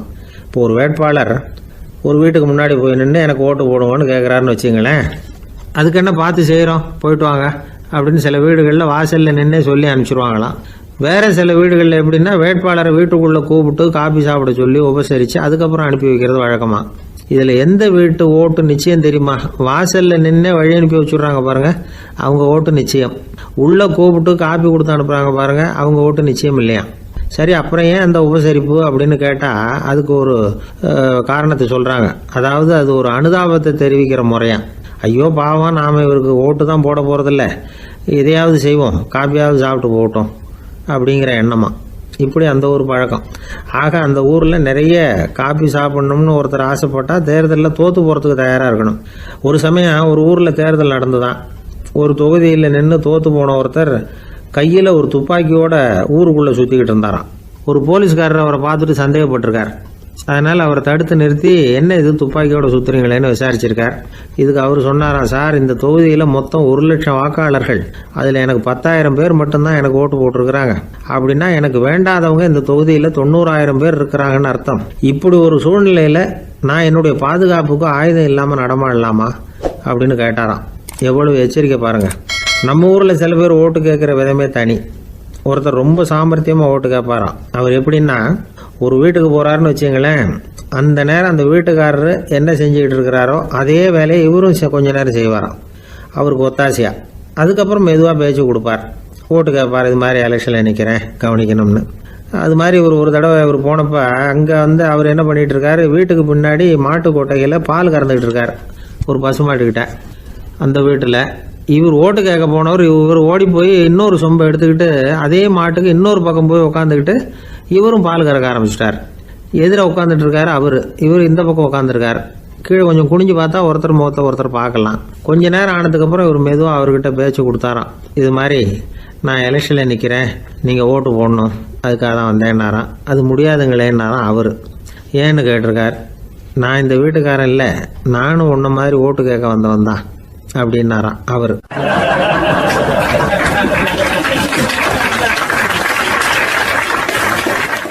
எதிர்காலத்தை நினைச்சா எனக்கு ரொம்ப பயமா இருக்கு சார் அப்படின்னு சொல்றவங்க நிறைய பேர் இருக்கிறாங்க. அதாவது பயப்படாத மனிதர்கள்னு யாருமே கிடையாது. ஒவ்வொருத்தருக்கும் ஒவ்வொரு விதமான பயம் இருந்தாலும் ஒட்டுமொத்தமா பாக்குறப்போ மனிதனுக்கு 6 விதமான பய உணர்வுகள் வரலாம் அப்படின்னு பெரியவங்க சொல்றாங்க. எல்லா விதமான பயமும் இந்த 6 வகைக்குள்ள அடக்கம். அந்த 6 வகை பயமும் 6 எதிரிகள் மாதிரியாம். 6 எதிரிகளையும் புரிஞ்சுக்கிட்டோம்னா போதும், வாழ்க்கையில சுலபமா வெற்றி அடைய முடியும். சரி, அந்த 6 வகை பயம் என்னென்ன அப்படின்னு பார்ப்போம். முதல்ல வறுமை பற்றிய பயம், 2வது பழிச்சொல் பற்றிய பயம், 3வது உடல் நலம் பாதிப்பு பற்றிய பயம், 4வது என்னன்னா காதல் தோல்வி, 5வது முதுமை, 6வது மரணம். அதாவது பயப்படுறதுங்கிறது ஒரு மனநிலை தான். இந்த மனநிலையை கட்டுப்படுத்த முடியும், திசை திருப்ப முடியும். சரி, இந்த பயங்களின் அறிகுறிகள் எப்படி இருக்கும்? வறுமை பற்றிய பயம் அப்படின்னு முதல்ல சொன்னோம் இல்லையா, அந்த பயத்தின் அறிகுறிகளை தெரிஞ்சுக்குவோம். எதுலேயும் அக்கறை இல்லாமல் இருக்கிறது, ஒரு குறிக்கோள் இல்லாமல் இருக்கிறது, வறுமையை சகிச்சுக்கிறது, வாழ்க்கையில் கிடைக்கிறது எதுவாக இருந்தாலும் ஆட்சேபனை இல்லாமல் ஏற்றுக்கிறது, மனசாலும் உடம்பாலும் சோர்ந்து போயிருக்கிறது, ஆர்வம், முனைப்பு, கற்பனை திறன் எதுவுமே இல்லாமல் இருக்கிறது. இதெல்லாம் தான் அந்த வறுமை பற்றிய பயத்தின் அறிகுறிகள். அந்த அடுத்தது ஒன்று பார்த்தோமே, பழிச்சொல் பற்றிய பயம். அதாவது அடுத்தவங்க நம்மளை குறை சொல்லி விடுவாங்களோ அப்படிங்கிற பயம். இதுக்கு அறிகுறி என்ன தெரியுமா? புதியவர்களை சந்திக்கிறதுக்கு பயப்படுறது, முடிவு எடுக்க முடியாமல் குழம்புறது, பிரச்சனைகளை தவிர்க்க விரும்புறது, தாழ்வு மனப்பான்மை, வரவுக்கு மீறி செலவு செஞ்சு இமேஜை உயர்த்திக்கிறது, குறிக்கோள் இல்லாத வாழ்க்கை, இதெல்லாம் தான் அதுக்கு அறிகுறிகள். 3வது பயம் உடல் நலம் பாதிப்பு பற்றிய பயம், அதாவது நோய் பற்றிய பயம். ஒரு உண்மை என்ன தெரியுமா? டாக்டரை சந்திக்கிற மனிதர்களில் 75% பேர் தங்களுக்கு நோய் வந்துட்டுதுங்கிற கற்பனையில் இருக்கிறவங்களாம். நிஜமாவே நோய் கிடையாது அவங்களுக்கு. இந்த பயத்தின் அறிகுறிகள் என்னன்னா, வியாதிக்கான அறிகுறிகள் தன்னிடம் இருக்கிறதாக நினச்சிக்கிறது, எந்த நேரமும் வியாதியை பற்றியே பேசி பேசி மனசை அங்கேயே வச்சிருக்கிறது, நோய் சம்பந்தமான செய்திகளை படித்து நமக்கு இப்படி ஆயிடுமோ அப்படின்னு வேதனைப்படுறது, இதெல்லாம் தான் அதுக்கு அறிகுறிகள். 4வது பயம் காதல் தோல்வி. இது ரொம்ப வேதனை, உடம்பையும் மனசையும் சீரழிச்சு விடும். ஆண்களை விட பெண்கள் தான் இந்த பய உணர்வுல அதிகமாக பாதிக்கப்படுறாங்க. 5வது முதுமை பற்றிய பயம். 6வது மரண பயம். வயசான காலத்தில் எப்படி சமாளிக்கிறது அப்படிங்கிற பயம். ஆக இதையெல்லாம் நாம் புரிஞ்சிக்க வேண்டியது ரொம்ப அவசியம். இந்த 6 வகை பயங்களை சரியாக புரிஞ்சுக்கிட்டு நாம் நடந்துக்கணும். வாழ்க்கையின் முன்னேற்றத்துக்கு இந்த பயங்கள் முட்டுக்கட்டே ஆகிடக்கூடாது. உழைச்சி பணம் சேர்க்கணும், உற்சாகமாக மனசை வச்சுக்கணும். மனசை கட்டுப்படுத்துகிற மார்க்கம் தெரிஞ்சுக்கிட்டா போதும், எல்லாம் சரியாக வந்துடும். நம்ம ஆள் ஒருத்தன் சொன்னான், சார் எனக்கு வறுமை பற்றிய பயம்தான் இருந்தது, ஒரே ராத்திரியில் 30,000 ரூபா தயார் பண்ணிவிட்டேன், இப்போ எனக்கு இன்னொரு பயம் வந்துட்டுதுன்னா. என்ன பயம்னு கேட்டாங்க. போலீஸு கண்டுபிடிச்சிருமோங்கிற பயம்னா. இந்த பயத்தில் அடங்காது. அதனால் அஞ்சி சாவார், அஞ்சாத பொருள் இல்லை அப்படின்னு பாரதி சொன்னார் இல்லையா? அது மாதிரி பயத்தை புரிந்து கொண்டு அதற்கு தகுந்த மாதிரி நம்முடைய வாழ்க்கையை அமைத்து கொள்ள வேண்டும். அப்படி அமைத்து கொள்ளுகிறவர்களுக்கு வெற்றி நிச்சயம்.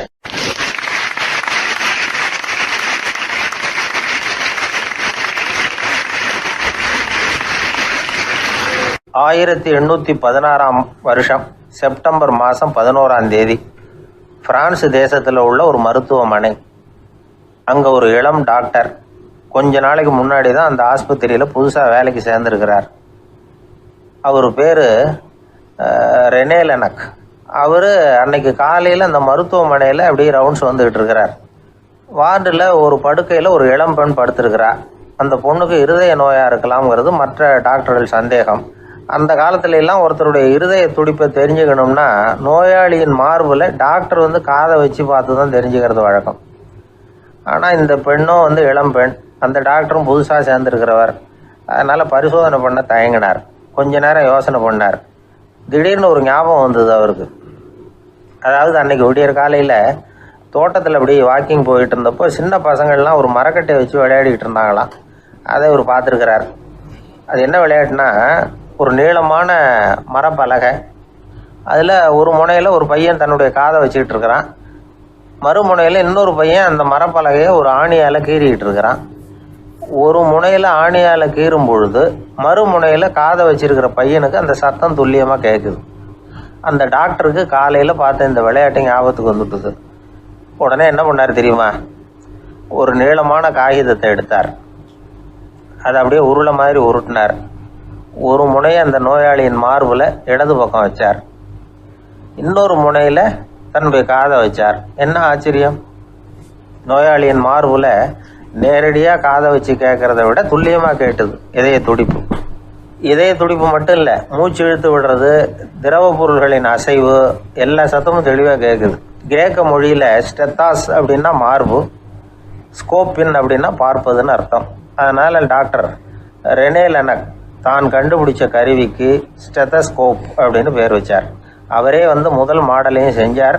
அளவு ரொம்ப பெருசாக இருந்தது, சுலபமாக எடுத்துகிட்டு போகிறது கஷ்டம், அது அவ்வளோ கஷ்டமாக இருந்தது அது. அதனால் அவரே அதை அப்புறம் 2 பிரிவாக தயார் பண்ணார். இது 2 துண்டையும் டாக்டர் தன்னோட கோட்டு பாக்கெட்டில் வச்சுக்கலாம், தேவைப்படுறப்ப எடுத்து ஒன்றா சேர்த்துக்கலாம். இப்படி தான் அவர் ஆரம்பத்தில் பண்ணார். தன்னுடைய இந்த கண்டுபிடிப்பை பற்றி அவர் ஒரு புத்தகம் எழுதினார். நிறைய விற்றுது, புகழும் பணமும் சேர்ந்தது. பணமும் புகழும் சேர்ந்தது மாதிரி அவருக்கு ஒரு நோயும் சேர்ந்தது. அது என்ன நோயின்னு கண்டுபிடிக்கிறதுக்கும் அவர் கண்டுபிடிச்ச கருவி தான் உபயோகப்பட்டு தான். அவரே அதை கண்டுபிடிச்சார். அவருக்கு வந்திருந்தது காச நோய். 1826 வருஷம் ஆகஸ்ட் மாதம் 13ஆம் தேதி உலகத்தின் முதல் ஸ்டெதஸ்கோப்பை கண்டுபிடிச்ச டாக்டர் ரெனே லெனக் காலமானார்.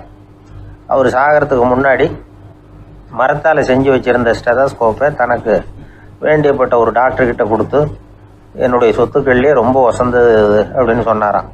அதுக்கப்புறம் 3 வெள்ளைக்காரங்க சேர்ந்து இந்த கருவியில் சில மாற்றங்களை பண்ணாங்க. ஆனால் 1829 லண்டனில் டாக்டர் நிக்கோலஸுங்கிறவர் ஒரு காதால் இதய துடிப்பை கேட்குறத விட டாக்டர் 2 காதாலையும் கேட்குறது தான் சரியாக இருக்கும் அப்படின்னு ஒரு கருத்தை வெளியிட்டார். அதுக்கப்புறம் ரொம்ப காலம் கழித்து 1852 ஜார்ஜ் காமான் அப்படிங்கிறவர் ரப்பர் டியூப்களை உபயோகப்படுத்தி 2 காதாலையும் கேட்குற மாதிரி ஒரு புதிய வடிவத்தை அதுக்கு கொடுத்தார். அதுக்கு பிறகு அது படிப்படியாக எவ்வளவோ மாற்றங்கள் இருந்தாலும் ஆரம்பத்தில் டாக்டர் ரெனே லெனக் உருவாக்கின அடிப்படை மாடலை யாரும் மாற்றி அமைக்கலைங்கிறது தான் முக்கியமான விஷயம். நமக்கு தெரிஞ்ச ஒரு ஆஸ்பத்திரி, அதில் ஒரு நோயாளி, காலை நேரத்தில் நர்ஸு அந்த பக்கமாக போயிட்டு இருந்தாங்க. அதை பார்த்துட்டு ஒரு நர்ஸுன்னு கத்துறார். நர்ஸு அவசரமாக ஓடி என்ன விஷயம்னு கேட்டாங்க. சிஸ்டர், இங்கே பாருங்கள், உங்கள் டாக்டரை என் நெஞ்சில் ஒரு காதை வச்சு கேட்டுக்கிட்டு இருக்கிறார் அப்படின்னார் நோயாளி. சிஸ்டர் பதட்டப்படாமல், அதனால் என்ன, இந்த டாக்டர் பழமையான விஷயங்களில் ரொம்ப நம்பிக்கை உள்ளவர், அதனால் ஸ்டெதாஸ்கோப்பை உபயோகப்படுத்தாமல் காதை வச்சு கேட்குறார், அது ஒன்றும் தப்பு இல்லை அப்படின்னாங்களாம். ஐயோ அதுக்காக இல்லை சிஸ்டர், இவர் என் நெஞ்சு மேலே தலையை வச்சது நேற்று ராத்திரி 9 மணி, இப்போ விடிஞ்சு போச்சு, இன்னமும் தலையை எடுக்கவே இல்லை, அதுக்காக தான் சந்தேகப்பட்டு உங்களை கூப்பிடுறேன் அப்படின்னாராம்.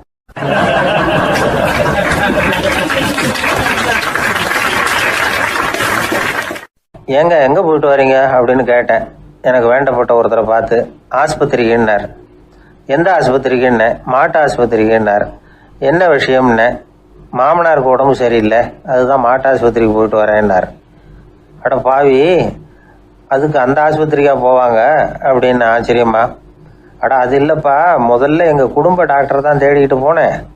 அவர் அந்த நேரத்தில் அவர் வளர்க்குற நாய்க்குட்டிக்கு உடம்பு சரியில்லைன்னு சொல்லி அதை தூக்கிக்கிட்டு மாட்டு ஆஸ்பத்திரிக்கு போயிட்டாராம் சொன்னாங்க.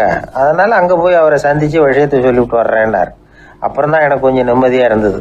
பொதுவாக நமக்கு தெரிஞ்ச வரையில் டாக்டர்கள் 2 வகை. நமக்கு வைத்தியம் பண்ணுற டாக்டர்கள் ஒரு வகை, நம்மக்கிட்ட இருக்கிற ஆடு மாடு கோழிக்கு வைத்தியம் பண்ணுற டாக்டர்கள் ஒரு வகை.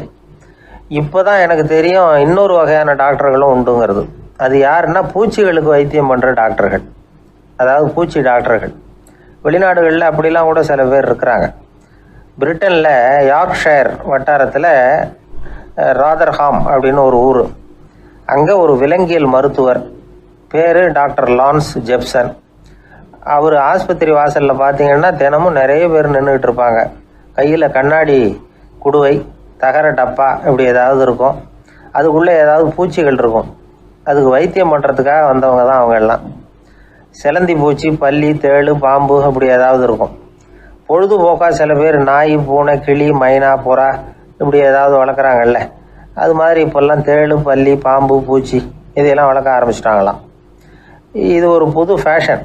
இப்போ கூண்டுக்குள்ளே டப்பாக்குள்ளே போட்டு வளர்க்குறது, அதுக்கு ஏதாவது நோய் வந்துட்டுதுன்னா வைத்தியம் பண்ணுறதுக்கு டாக்டர்கிட்ட வந்துட வேண்டியது, இப்படி இந்த பழக்கம்லாம் நிறையா வந்துட்டுது. ரத்தம் உறிஞ்சிற அட்டைகள் கூட இவங்ககிட்ட வைத்தியத்துக்கு வருதான். சிலந்திகளில் செங்கால் சிலந்தின்னு ஒரு வகை. மத்திய அமெரிக்க காடுகளில் இது அதிகம். சிலந்திகள்லேயே ரொம்ப விலை உசந்தது இந்த ரகம்தான். கால்களில் சிவப்பு கோடுகள் இருக்கும். இந்த இனம் இப்போ குறைஞ்சிக்கிட்டே வர்றதுனால சர்வதேச விதிகளின்படி இவற்றின் ஏற்றுமதி இறக்குமதிக்கு தடை விதிக்கப்பட்டிருக்குது. அதனால் இதை வளர்க்குறவங்க வீட்டுக்குள்ளேயே இனவிருத்தி மூலமாக பெருக்கி விற்பனை பண்ணிட்டு வராங்களாம். அந்த வகை சிலந்திகள் தான் இப்போ வைத்தியத்துக்கு அதிகமாக வருதான். சரி, இதுக்கெல்லாம் எப்படி வைத்தியம் பண்ணுறாங்க? முதல்ல அதை குளிர்பதன பெட்டியின் வழுவழுப்பான சுவரில் விட்ட உடனே அதெல்லாம் மெதுவாக இறங்கி வரும். அப்போ அதன் நோயை கண்டுபிடிக்கிறது சுலபம். அப்புறம் அதுக்கு கிருமிகளை கொல்லக்கூடிய மருந்துகளையோ வலி நிவாரண மருந்துகளையோ கொடுப்பாங்க. கால் உடைஞ்ச சிலந்திகளுக்கு பசையை கொண்டு ஆப்ரேஷன் பண்ணுவாங்க. சில சிலந்திகளுக்கு உடைஞ்ச காலை எடுத்துட்டா புதிய கால் வளர்ந்துடும். சிலந்திகளை மனிதர்கள் கையில் எடுக்கிறப்போ அது பயந்து போய் கீழே குதிக்குது, அதனால் கால் உடஞ்சி விடுது, இல்லைன்னா வயிறு சேதமடையுது. அந்த நிலைமையில் வர்ற சிலந்திகளுக்கு மயக்க மருந்து கொடுத்து ஆப்ரேஷன்லாம் கூட பண்ணுறாங்களாம். பார்த்தீங்களா பூச்சிகளுக்கு வந்த வாழ்வை? நம்ம ஊர்லேயும் வீடுகளில் பூச்சிகள் வளர்க்குறது உண்டு. ஒருத்தர் வந்தார், எனக்கு 3000 கரப்பாம்பூச்சி அவசரமாக தேவைப்படுது, எங்கே கிடைக்கும்னு கேட்டார். கரப்பாம்பூச்சியா? அது என்னத்துக்குன்னு கேட்டோம். அது வேறு ஒன்றும் இல்லை, நான் குடியிருக்கிற வாடகை வீட்டை காலி பண்ண போகிறேன். வீட்டு சொந்தக்காரர் என்ன சொல்கிறாருன்னா, இந்த வீட்டுக்கு நான் குடி வந்தப்போ எப்படி இருந்ததோ அதே நிலைமையில் விட்டுட்டு போகணும்னு வீட்டுக்காரர் சொல்லியிருக்கிறார், அதனால தான் கேட்டேன் அப்படின்னார்.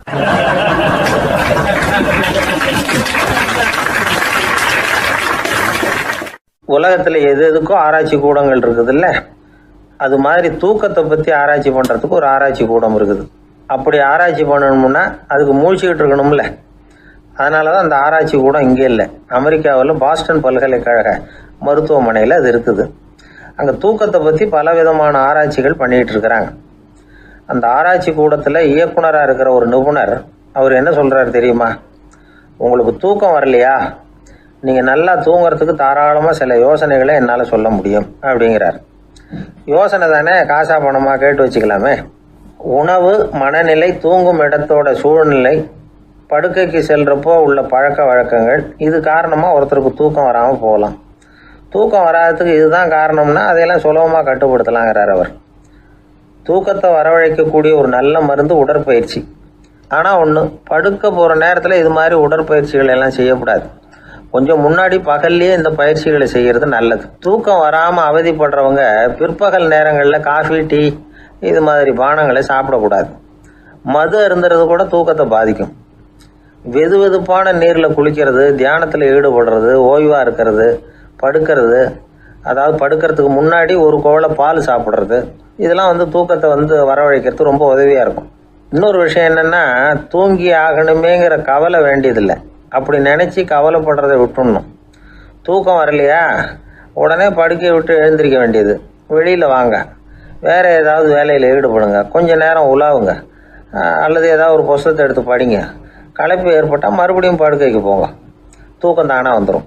ஒரு விஷயத்தை மட்டும் நல்லா ஞாபகத்தில் வச்சுக்கணும். படுக்கைக்கு போகிறப்போ உங்கள் மற்ற எல்லா பிரச்சனைகளையும் மறந்துடணும். அது எப்படி சார் முடியும், அந்த நேரம் தானே எல்லா பிரச்சனையும் வரிசையாக ஞாபகத்துக்கு வருது அப்படின்னு நாம் நினைக்கலாம். ஆனால் பழக்கத்தில் அதை நாம் மாற்றிக்க முடியும். கொஞ்சம் முயற்சி பண்ணணும், அவ்வளோதான். இது எல்லாமே ஆராய்ச்சி பண்ணி பார்த்துட்டு அந்த நிபுணர் சொல்கிற கருத்து தான். இன்னொரு விஷயமும் அவர் சொல்கிறார். அது என்னென்னா, உடல் கோளாறு காரணமாக தூக்கம் வராமல் அவதிப்படுறவங்களுக்கெல்லாம் இந்த யோசனைகள் சரியாக வராது அப்படிங்கிறார். அதுக்கெல்லாம் மருத்துவ சிகிச்சை கொடுத்து தான் சரி பண்ணணும். சில பேருக்கு நடு ராத்திரியில் மூச்சு திணறல் ஏற்பட்டு தூக்கம் வராமல் போயிடும். ஊரெல்லாம் தூங்குறப்போ தான் மட்டும் தூங்காமல் மூழ்கிட்டு இருக்கிறது, ஊரெல்லாம் மூழ்கிட்டு இருக்கிறப்போ தான் மட்டும் தூங்குறது, இது மாதிரி கோளாறுகளால் சில பேர் பாதிக்கப்படலாம். கால் தசை முறுக்கிக்கிறதுனால சில பேருக்கு அடிக்கடி இழிப்பு வரலாம். மன அழற்சி காரணமாக சில பேருக்கு தூக்கம் வராது. இது மாதிரி கோளாறுகளுக்கெல்லாம் அதுக்கு தகுந்த மாதிரி சிகிச்சை கொடுத்து தான் சரி பண்ண வேண்டியிருக்கும். எந்த கோளாறும் இல்லாமல் தூக்கம் வரலைன்னா ஆரம்பத்தில் சொன்ன முறைகளை கடைபிடிச்சு பார்க்கலாம். தூக்கம் வந்ததுன்னா யோசனை சொன்ன அந்த நிபுணருக்கு நன்றி சொல்லலாம்.